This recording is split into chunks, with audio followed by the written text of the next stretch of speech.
जय हिंद दोस्तों। आज हम लोग 2009 के PYQ देखेंगे पॉलिटी के। और उससे पहले हम लोग आज का विचार देख लेते हैं कि जो है इस तरह कि ask yourself if what you are doing today is getting you closer to where you want to be tomorrow. तो इसका मतलब है कि जो भी हम लोग आज कर रहे हैं, क्या ये जो मैं हम लोग कल बनना चाहते हैं उसके करीब निकट ले जाता है या नहीं। तो अब आगे चल के देख लेते हैं क्या प्रश्न है। आज का पहला प्रश्न पंचायत से है और यह यूपीएससी का काफ़ी स्थानीय जो स्वशासन है ना, वो काफ़ी ही महत्वपूर्ण विषय है, महत्वपूर्ण टॉपिक में से एक है। तो इसे तो देखेंगे फिर कभी, अभी इसके बारे में पहले तो हम लोग देख लेते हैं कि प्रश्न क्या है कि यदि पंचायत भंग होती है तो किस अवधि के अंदर निर्वाचन होंगे। देखिए 1 माह, 3 माह, 6 और 1 वर्ष। तो इसका जो उत्तर होगा वो ये है 6 माह का। और अब हम लोग क्या करेंगे ना कि इससे संबंधित, देखिए इसके केवल पंचायत के अवधि से संबंधित जितनी भी बातें हैं वो अभी हम लोग देखेंगे। और इसमें सबसे पहली बात कि जो पंचायत का अवधि होता है, कार्यकाल, तो वो क्या है ना कि जब चुनाव हुआ उसके बाद जो प्रथम बैठक होती है ना, तो उससे लेकर के 5 वर्ष तक होता है। यानी प्रथम बैठक से 5 वर्षों तक। ठीक। अब ये 5 वर्ष है ना, तो इसमें क्या है कि जैसे 2 वर्ष पूरा पूरा हो जाए, तो इसमें एक ये तथ्य शायद बहुत कम, मतलब बहुत लोग इसे मिस कर जाते हैं। क्या है ना कि हम इसे जो है ना 2 वर्ष के बाद पंचायतों में भी अविश्वास प्रस्ताव लाया जाता है, उससे पहले नहीं लाया जा सकता है। और क्या अवधि तो बता ही थी 5 वर्ष। और क्या देखिए 6 वर्ष का क्या है ना कि 4.5 वर्ष से पहले अगर वो हो जाए, पंचायत इसका विघटन हो जाए, तब हम इसे इसके अंतर्गत मतलब 6 माह के अंदर नया चुनाव करवाना होता। और जो नई पंचायत गठित होगी तो उसका क्या कार्यकाल जो होगा ना वो शेष अवधि के लिए रहेगा। ऐसा नहीं कि उसका फिर 5 वर्ष के लिए नहीं होगा, बल्कि वो जो बचा हुआ कार्यकाल होगा उसके लिए वो उतना ही उसका कार्यकाल होगा। और दूसरी बात, अगर 6 माह, 5 वर्ष पूरा होने से 6 माह बच रहा है तब विघटित कर दी जाती है, तो ऐसा नहीं किया जाएगा, मतलब ये जो चुनाव है वो नहीं किया जाएगा। तो ये हो गया। और इसके बारे में जो एक सामान्य बातें हैं कि पंचायत को 73वां जो संविधान संशोधन था 1992 में, उसके माध्यम से भाग 9 में जोड़ा गया था। और ये 11वीं सूची में जोड़ा गया था। इसमें 29 विषय हैं। चलिए आगे देखते हैं अब क्या है। अगला प्रश्न है कि निम्नलिखित कथनों पर विचार कीजिए। ठीक ना। तो क्या है, पहला, पंजाब का राज्यपाल अपने दायित्व के साथ साथ चंडीगढ़ का प्रशासक भी होता है। दूसरा है, केरल का राज्यपाल अपने दायित्व के साथ साथ लक्षद्वीप का प्रशासक भी होता है। तो इसमें क्या है ना कि ये पहला जो ये है दिया हुआ कथन वो सही है, दूसरा गलत है। तो इसमें तो ये क्या है ना कि तथ्य वाला चीज़ है। तो हम लोग इसमें ज़्यादा तो देखेंगे नहीं, क्योंकि गवर्नर को एक बार शायद देख चुके थे हम लोग कहीं, या फिर अगली बार कहीं और होगा तब देख लेंगे। ये क्या है ना, अभी केवल देख लेते हैं कि ये जो है पंजाब के वो बनवारी लाल पुरोहित हैं, और केरल के जो हैं गवर्नर वो हैं आरिफ मोहम्मद खान। तो इतना काफ़ी है। फिर आगे देखते हैं कि निम्नलिखित कथनों पर विचार कीजिए। पहला कथन है, भारत में राज्य के महाधिवक्ता की नियुक्ति भारत के राष्ट्रपति द्वारा संबंधित राज्य के राज्यपाल की अनुशंसा पर की जाती है। दूसरा, सिविल प्रक्रिया संहिता के उपबंधों के अनुसार राज्य स्तर पर उच्च न्यायालयों की मूल अपीलीय और सलाहकारी अधिकारिता होती है। तो देखिए इसमें ना दोनों ही पहले तो गलत है, ये और ये दोनों ही गलत है।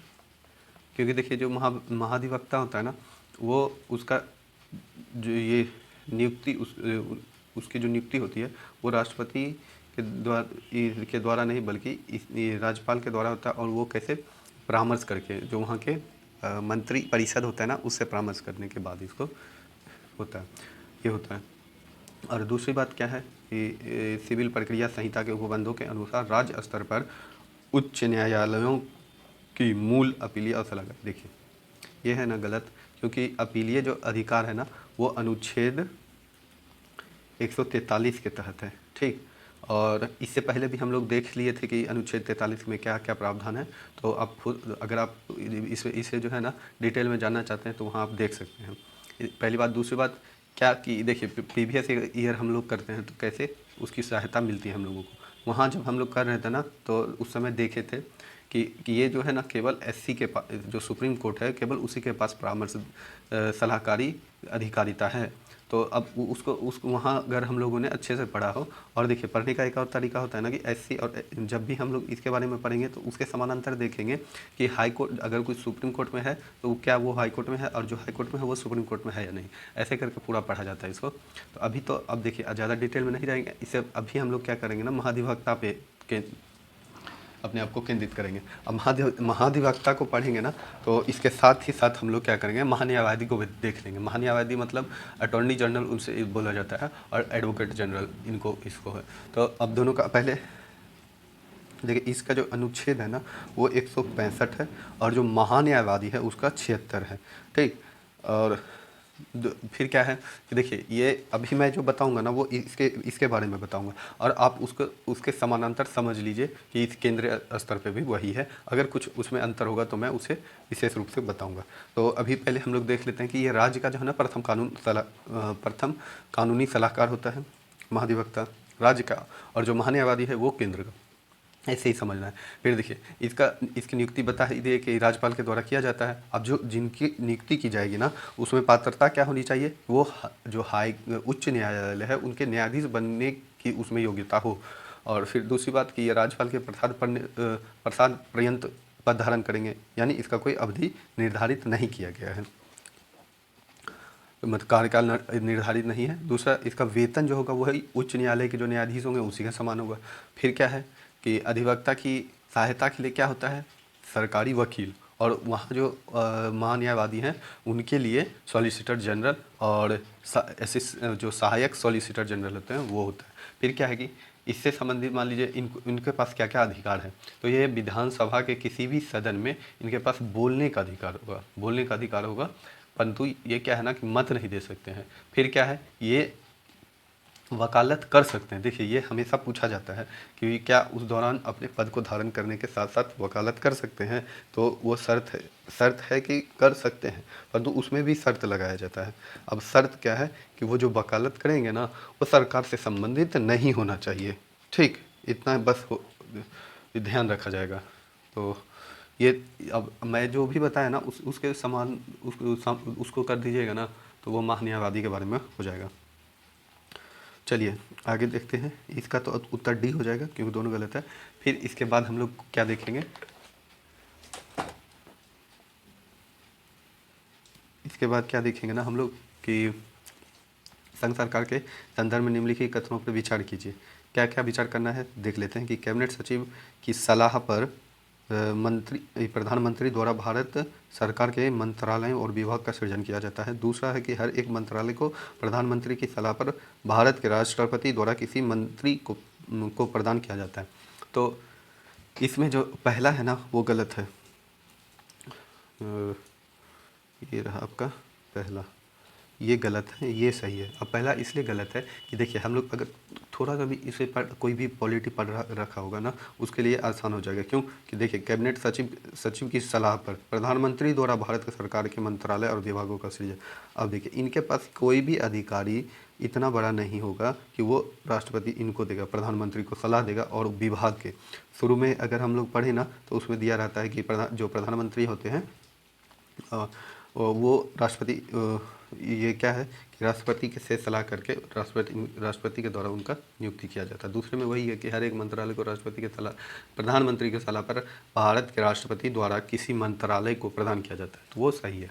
अब अनुच्छेद जो 77 है ना उसमें इसके बारे में बताया गया है, आप अच्छे से उन्हें देख सकते हैं।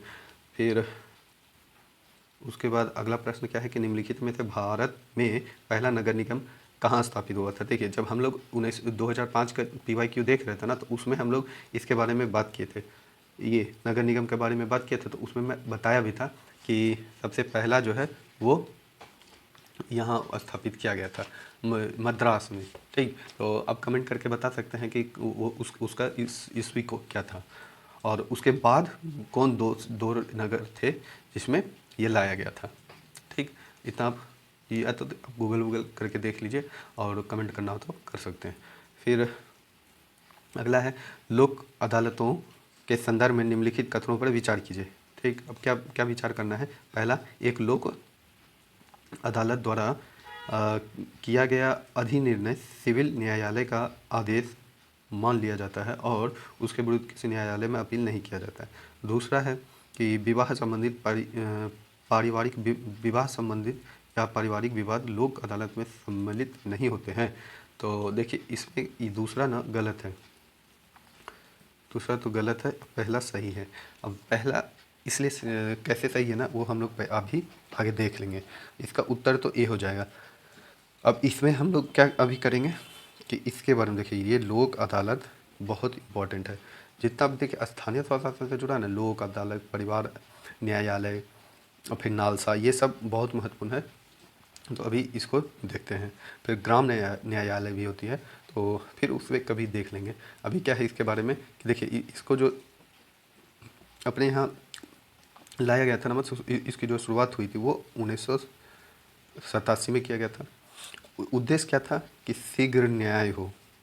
ठीक ना, अभी हम लोग जानते हैं कि उच्च न्यायालय और जितने भी न्यायालय उच्चतम से लेकर के अधीनस्थ न्यायालय हैं, उस सब में लाखों और करोड़ों के हिसाब से ये केस का ये है पेंडिंग है। तो इसी के लिए इन सब चीज़ों का ये किया जाता है, लाया जाता है ताकि उनके कार्यभार को कम किया जा सके और न्यायपालिका की प्रभावशीलता बढ़े और वो त्वरित हो सके। तो क्या है, तो ये तो हो गया। और देखिए इतना में यहाँ लाया गया था, पर व्यवहारिक में 1982 में गुजरात में ये शुरू पहली बार हो चुका था। और जब यहाँ अब शुरू किया गया था ना, तो उस समय कौन थे, तो PN भगवती साहब थे शुरू करने वालों में से। और फिर इसका देखते संरचना देख लेते हैं। क्या होता है, चेयरपर्सन होते हैं और उन जो चेयरपर्सन एक होता है, उनके साथ कौन होंगे, चेयरपर्सन कौन होंगे, तो रिटायर्ड जो जज होंगे ना, वही चेयरपर्सन होंगे। ठीक, अब इसके साथ फिर दो लोग होंगे, एक इधर और ये देखिए पहले तो जो वरिष्ठ होंगे ना, वो वकील, जो वकील होंगे वरिष्ठतम वो होंगे, और दूसरा सामाजिक कार्यकर्ता ये होंगे। इतना हो गया। अब देखिए अभी इसके बारे में पूछा गया था ना, अधिनिर्णय के बारे में। तो देखिए इसका जो अधिकार क्षेत्रों का वो सिविल, ठीक, उसके बाद दंडिक और राजस्व तीनों है। इनके क्षेत्राधिकार में तीनों ही मामले आते हैं और निर्णय बाध्यकारी होता है। ये दिया गया है ना, देखिए विरुद्ध न्यायालय में अपील नहीं किया जाए, नहीं होती है, तो बाध्यकारी है निर्णय। और बाध्यकारी है कि तो क्यों है, तो ये इसमें जितने भी मामले आएंगे ना, वो संयुक्त रूप से आवेदन किया जाता है। जो दोनों पक्ष होंगे ना, वो संयुक्त रूप से आएंगे इनके पास अपना निर्णय करके पहले ही। और फी यहाँ पे किसी तरह का नहीं है और विचार विमर्श के द्वारा प्रयास किया जाता है कि इसमें निर्णय दिया जाए। तो इतना तो मुझे लगता है काफ़ी है। और अब अगला देख लेते हैं। क्या है कि केंद्रीय सरकार के संदर्भ में निम्नलिखित कथनों पर विचार कीजिए। पहला है कि भारत के संविधान में उपबंध है कि समस्त कैबिनेट, देखिए समस्त कैबिनेट मंत्री अनिवार्य रूप से क्या हो, केवल अनिवार्य और केवल लोकसभा के ही आसीन सदस्य होंगे। ठीक, अगला देखते हैं कि अगला क्या है कि केंद्रीय कैबिनेट सचिवालय संसदीय कार्य मंत्रालय के दिशा निर्देशाधीन कार्य करता है। ठीक, अब देखिए केंद्रीय कैबिनेट सचिवालय किनके अंतर्गत, संसदीय कार्य मंत्रालय। तो ये दोनों ही कथन गलत है, अपना हम लोग डी के साथ जाएंगे। अब देखेंगे कि डी क्यों होगा। देखिए सबसे पहला जो है ना ये कथन, वो इसलिए गलत है। देखिए एक तो एक्सट्रीम लग रहा है, हाँ, और सामान्य ज्ञान समझ भी होगी ना, तो इसे काट देंगे। इसलिए अब क्या करना है वो देखते हैं। देखिए जो संविधान में उपबंध किया गया है ना, तो वो पहले की अपने यहाँ क्या है कि दोनों लोकसभा और राज्यसभा दोनों के ही सदस्य होंगे ना, वो यहाँ अपने यहाँ कैबिनेट मंत्री बन सकते हैं। ठीक, केवल यही नहीं बल्कि अन्य लोग भी कोई और अन्य भी लोग होंगे वो बन सकते हैं 6 महीने तक। उसके बाद उनको किसी ना किसी सदन की सदस्यता लेनी होती है, जैसे अभी रविशंकर प्रसाद जो है अपने विदेश मंत्री हैं, उनका जो है वो मंत्री पद ऐसे ही ग्रहण किए थे। तो ये हो गया। और इसके बाद है कैबिनेट।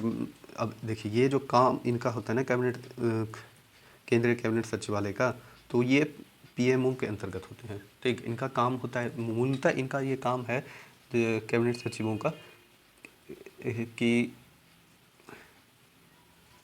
हाँ, कि इनका कैबिनेट सचिव का मूल काम क्या है ना कि ये कार्य सरकार के जो कार्य होते हैं ना उसके संचालन में मदद करते हैं, नीति निर्णय में ये सब, और जो मंत्रालय जो समन्वय होते हैं ना उनको स्थापित करना होता है। फिर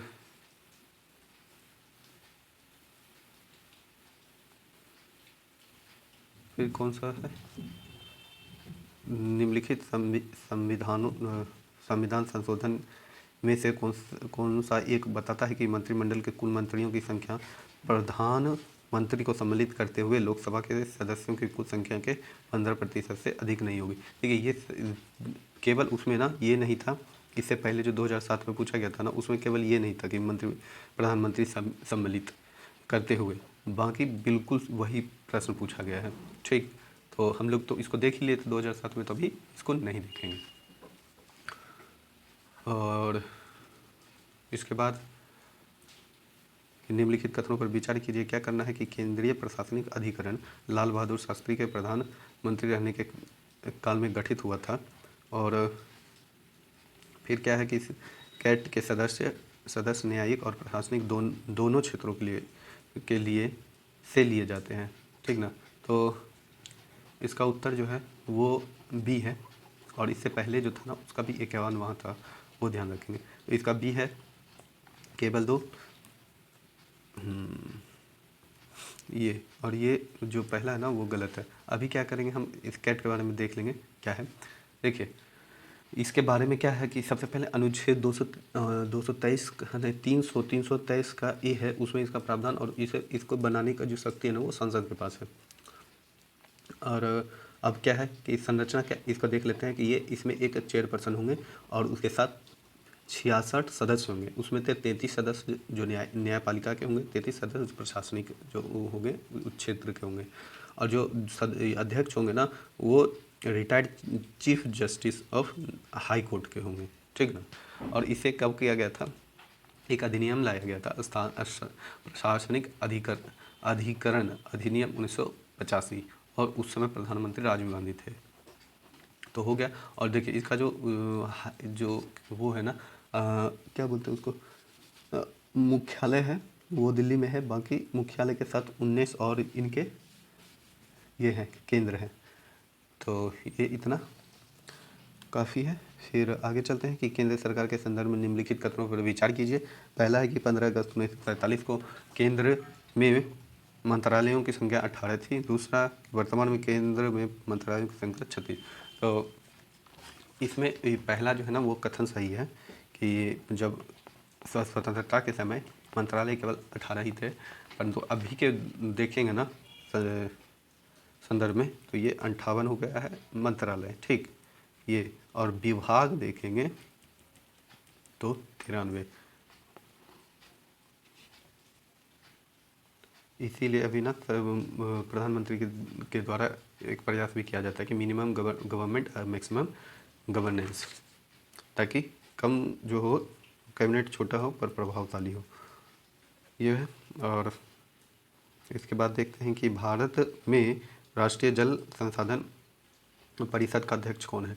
तो ये तो सीधा अगर जानते हैं तो सही है, नहीं तो इसका उत्तर जो होगा ना वो प्रधानमंत्री होगा। ठीक, अब इसके बारे में थोड़ा सा फैक्ट निकाल के देख लीजिए और कहीं लिख के रख सकते हैं इसको। फिर क्या है कि परमाणविक ऊर्जा विभाग क्या है, उनके निम्नलिखित में से किनके प्रशासन के अधीन है। तो ये जो है ना प्रधानमंत्री कार्यालय के अंतर्गत आता है, और इसे 1954 में स्थापित किया गया था। और इसका कार्य है ना कि परमाणविक ऊर्जा होना उसका कैसा विकास और उसका उपयोग हम शांतिपूर्ण और जैसे जिस भी तरह से करना हो तो क्या करेंगे, कैसे करेंगे, वो इनके द्वारा किया जाता है। और इनके सहयोग के लिए भी बाद में और भी इसको विस्तार दिया गया था, विभाग थे और भी चीज़ें बनाई गई, तो उसके बारे में आप लोग पढ़िए।